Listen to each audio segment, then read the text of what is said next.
जय श्री कृष्ण। आज की कहानी है भगवान श्री कृष्ण की मृत्यु कैसे हुई और कैसे खत्म हुआ उनका पूरा यदुवंशी खानदान। यह घटना कुरुक्षेत्र के युद्ध के 35 साल बाद की है। कृष्ण की द्वारिका नगरी बहुत शांत और खुशहाल थी, जहाँ युवाओं के भीतर चंचलता बड़ी सामान्य थी और वे सभी भोग विलास में लिप्त रहते थे। एक बार कृष्ण के पुत्र शाम को एक शरारत सूझी। स्त्री का वेश लेकर वह अपने दोस्तों के साथ ऋषि विश्वामित्र, दुर्वासा, वशिष्ठ और नारद से मिलने गए। वे सभी भगवान श्री कृष्ण के साथ एक औपचारिक बैठक में शामिल होने के लिए द्वारिका आए थे।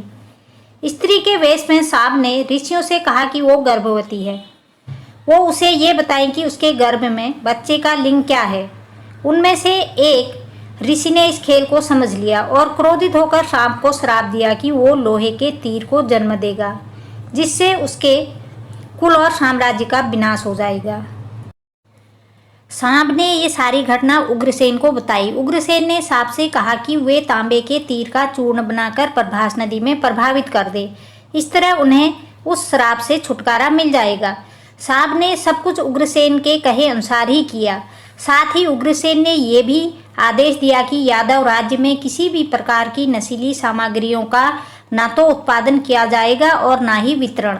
इस घटना के बाद द्वारिका के लोगों ने विभिन्न अशुभ संकेतों का अनुभव किया, जैसे सुदर्शन चक्र, कृष्ण के शंख, उनके रथ और बलराम के हल्का अदृश्य हो जाना, अपराधों और पापों में बढ़ोतरी होना, लाज शर्म जैसी चीजों का समाप्त हो जाना। चारों ओर अपराध, अमानवीयता और पाप का साया था। बुजुर्गों और गुरुओं का असम्मान, निंदा, द्वेष जैसी भावनाओं में उल्लेखनीय बढ़त आदि सब द्वारिका के लोगों का जीवन बन गया था। ये सब देखकर भगवान कृष्ण परेशान हो गए और उन्होंने अपनी प्रजा से प्रभास नदी के तट पर जाकर तीर्थ यात्रा कर अपने पापों से मुक्ति पाने को कहा। सभी ने ऐसा ही किया, परंतु जब सभी यादव प्रभास नदी के किनारे पहुंचे तो वहां जाकर सभी मंदिरा के नशे में चूर होकर भोग विलास में लिप्त हो गए। मंदिरा के नशे में चूर सात्याग कृतवर्मा के पास पहुंचा और अश्वत्थामा को मारने की साजिश रचने और पांडव सेना के सोते हुए सिपाहियों की हत्या करने के लिए उसकी आलोचना करने लगा। वहीं कृतवर्मा ने भी सात्याग पर आरोप मढ़ने शुरू कर दिए। बहस बढ़ती गई और इसी दौरान सात्याग के हाथों से कृतवर्मा की हत्या हो गई। कृतवर्मा की हत्या करने के अपराध में अन्य यादवों ने मिलकर सात्याग को मौत के घाट उतार दिया।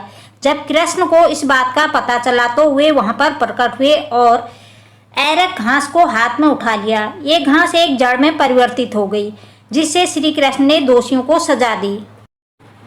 मदिरा के नशे में चूर सभी ने घास को अपने हाथ में उठा लिया और सभी के हाथ में मौजूद वो घास लोहे की छड़ बन गई, जिससे सभी लोग आपस में ही भिड़ गए और एक दूसरे को मारने लगे। वरुक, दारुक और भगवान कृष्ण के अलावा अन्य सभी लोग मारे गए। यदुवंश के नाश के बाद कृष्ण के ज्येष्ठ भाई बलराम समुद्र तट पर बैठ गए और एकाग्र चित्त होकर परमात्मा में लीन हो गए।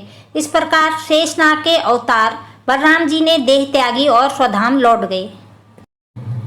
लोहे की छड़ का चूर्ण एक मछली ने निगल लिया और वह उसके पेट में जाकर धातु का एक टुकड़ा बन गया। जीरू नामक शिकारी ने उस मछली को पकड़ा और उसके शरीर से निकले धातु के टुकड़े को नुकीला कर तीर का निर्माण किया। कृष्ण वन में बैठे ध्यान में लीन थे। जीरू को लगा वह कोई हिरण है। उसने कृष्ण पर तीर चला दिया, जिससे कृष्ण की मृत्यु हुई। कुछ समय बाद अर्जुन मदद लेकर द्वारिका पहुंचे और कृष्ण की मृत्यु की खबर पाकर अत्यंत दुखी हो गए। कृष्ण के जाने के बाद द्वारिका में उनकी 16,000 रानियां, कुछ महिलाएं, वृद्ध और बालक ही शेष रह गए। वे सभी इंद्रप्रस्थ के लिए रवाना होने लगे। इसके बाद उस क्षेत्र में सभी देवता और स्वर्ग की अप्सराएं, यक्ष, किन्नर, गंधर्व आदि आए और उन्होंने श्री कृष्ण की आराधना की। आराधना के बाद श्री कृष्ण ने अपने नेत्र बंद कर लिए और वे सशरीर ही अपने धाम को लौट गए। महाभारत युद्ध की समाप्ति के बाद जब युधिष्ठिर का राजतिलक हो रहा था, तब कौरवों की माता गांधारी ने महाभारत युद्ध के लिए श्री कृष्ण को दोषी ठहराते हुए श्राप दिया था कि जिस प्रकार कौरवों के वंश का नाश हुआ है, ठीक उसी प्रकार यदुवंशी का भी नाश हो जाएगा।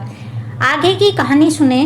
भगवान कृष्ण के मृत्यु शरीर का क्या हुआ था और उनका अंतिम संस्कार किसने किया था, और आज भी भगवत पुराण के अनुसार उनका दिल जिंदा है और वह धड़कता है। जरूर सुने अगले वीडियो में। जय श्री कृष्ण।